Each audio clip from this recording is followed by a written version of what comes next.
Hi, this is Dayna Linton with Novels Alive TV, and I am here today with Andrew Peterson, and I am thrilled to have you here. Well, thank you. And this is your first time at RT, right? I was here in Orlando. Oh, last you year in were. Orlando. That's right. We did talk about that. So what do you think of this wild and crazy ride? I think this is a great conference. It's really become one of my favorites. People here are extremely friendly and very helpful, and the authors are very accessible. They're everywhere, so you can stop them in the aisle and talk to them. It's wonderful. I really like this convention too, just because of the accessibility, like you say. Yeah, me too. Yeah, definitely. It has a friendly atmosphere to it, and the parties at night are Crazy. unusual. Yes. Barry Eisler in Fairy Wings. That was quite a sight. I think quite a few cameras were being snapped that evening, yes. He'll never live that one down. He shouldn't really, no, he doesn't deserve to, really. He doesn't deserve to. Oh. Now, I was reading on your bio that you live in California. I do. And that you have a degree in architecture. Yes, I graduated with a Bachelor of Science in Oklahoma. And did you ever use that? I didn't, per se. It did help in the business that I subsequently went into, which was real estate development, but I never really became an architect. You just have that. You know, I don't know. I thought it was I was a mathematics major for 2 years, and I thought this wasn't going anywhere, so I switched it to architecture because then that was the application of all that math. Yeah. It was an interesting ride, but I don't think I ever really wanted to be an architect. Well, that makes sense. A lot of people have degrees in things that they realize, I really didn't want this. So what your passion was writing? Yes, writing and reading. I did a lot of reading. When I wasn't surfing, I was born and raised in San Diego. Yeah. I actually graduated in the top 10, not top 10, but in the 10% range in my high school class. Oh, wow. The bottom 10. Oh. Well, surfing does that to you. You know, when the waves are up, you've got to go. You got to go. Yeah, so but I did graduate. They did give me a degree, so. Oh, well, this is good. It was fun, yes. It was an interesting experience. And you know, dubbing, you can't do what you did with architecture. I mean, you've got to be pretty dang smart to get through that class. Well, not necessarily smart, but just disciplined. And I think that dovetails into what a college degree does for a writer. Is it allows them to keep that concentration going for long periods of time. Apply themselves. Yes, because of course to be a writer you have to spend a lot of time by yourself alone at the keyboard working. And unless you have a long attention span, it's really hard to do that. Yeah, I've got a son that's getting his English Lit degree, and he wants to be a professor, and he wants to write. And I mean, he just sits and writes for hours on end, and I just don't have that kind of attention span. It's not for everyone, no, yeah. If he's, that's a great start for him. Yeah, I would encourage him to keep doing that. Well, now you have one book out. I do one. So far. So far. And it's this one here. I love. Oh, thank you. Love this cover. This is really awesome. Yeah. It's First to Kill. First to Kill. So tell us a little bit about it. It's about a former Marine Corps sniper who helps the FBI solve a problem that a couple of homegrown bad guys, not necessarily terrorists, but like sort of semi-militia types, have stolen a bunch of Semtex plastic explosives.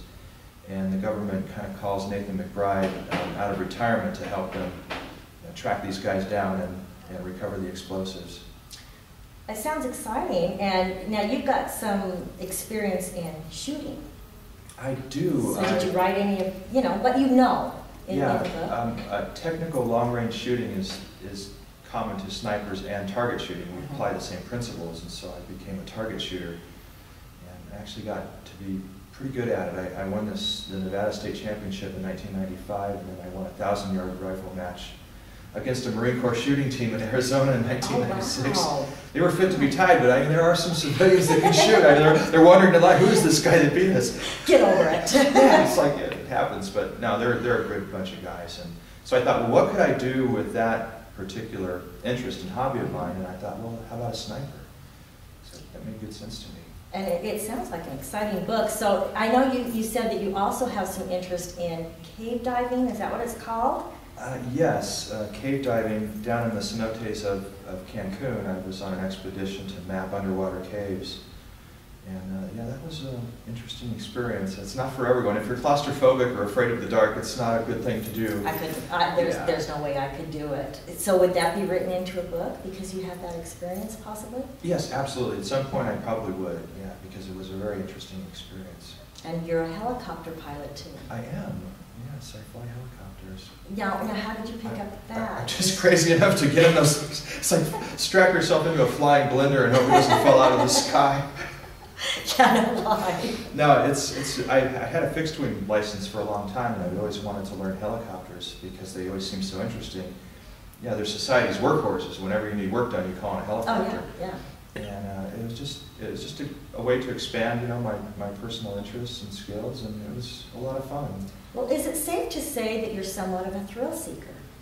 I believe I am. Not reckless to the point where I do things that could be potentially deadly, like surf giant waves on the North Shore of Maui, like Laird does. But no, I enjoy cutting edge things. I like to have a risk and reward philosophy. And to have a good reward, you need a little bit of risk. A little bit of risk, yeah. So are you going to have a helicopter pilot? Oh, Nathan McBride, my character, is a helicopter pilot. There you go. And we write what we know. We do, yeah.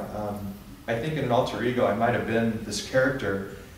Only a sense that maybe not exactly, because of 13 years ago on a mission, he was captured and interrogated quite brutally. So he's a damaged guy, but he knows he's damaged. He doesn't dwell on it, but he's aware of it. He doesn't go out and drink every night or cry in his beer. But not self-destructive. Exactly. So he just says, it happened, it's over, I'm just going to deal with it and get on with my life.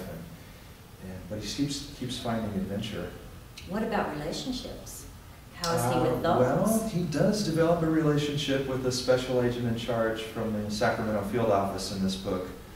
They have, they end up seeing eye to eye. They reach on an emotional level, and she helps him to realize that there's more to life than what he thought. So there's a character arc in this book. He evolves a little bit. Well, there has to be. You have to have that. I would think so. Yeah. So the next book, do you know what the title's going to be? I think tentatively it's called Forced to Kill, Forced, and it's being reviewed by some editors right now, so hopefully it'll be out maybe by the end of this year. Oh, good. Yeah, we'll watch for it. Well, thank you so much. I really appreciate you sitting here and talking with us. And you've been delightful. We've had a lot of fun, a lot of great discussions that we don't want on film. I do want to know where you post those berry pictures. Send me the email. Trust me. I'm going to distribute them widely. Oh, yeah. We'll make sure you get it.